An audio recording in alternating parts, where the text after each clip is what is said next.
where your electronic devices are always on, always connected. They no longer need to be turned off or unplugged because they have extremely low power consumption in what we call wait for user mode. You don't need to log in because these devices automatically recognize you from the moment when you walk into the room. Typing is no longer required thanks to precise voice recognition and gesture recognition.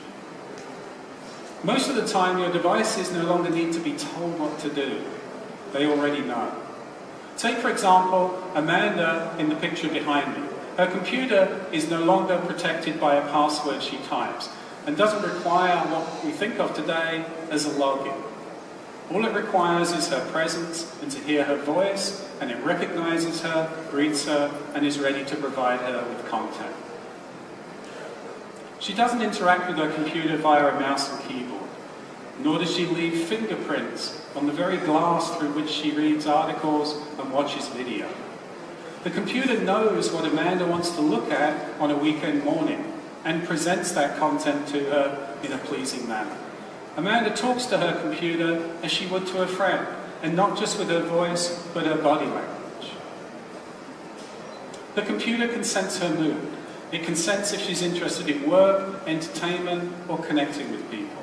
Today, the computer senses that her eyes are staying on the Olympic diving video, and so it grows that window, and it sees her smile and knows that it's done the right thing and leaves the window large.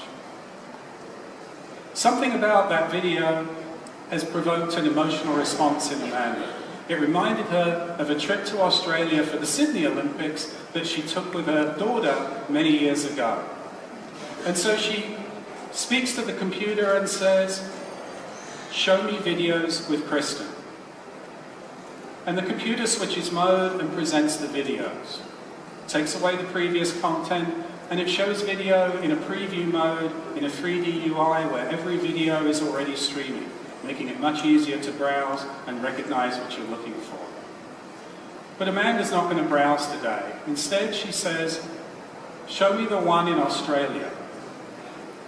And so the computer knows where every video was taken and who's in them because they've been indexed.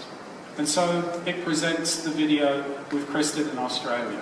And it takes it immediately full screen. It doesn't require a user interaction to do that. That's the natural way to present a single video.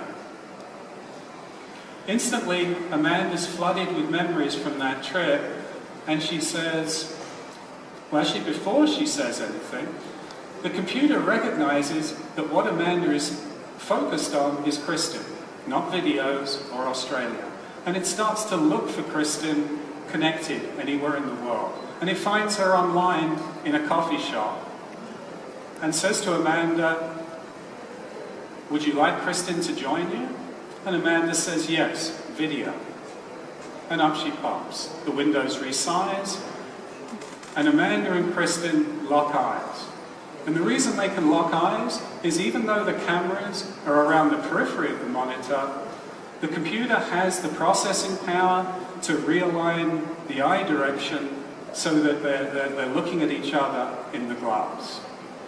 "Remember the Melbourne garden party," says Amanda, and the video moves to that point in its segment. Again, all of the content has been indexed so that video search is now possible. At this point, Kristen and Amanda are in a conversation, they have media, and the computer is not part of their experience. It's receded into the background where it belongs.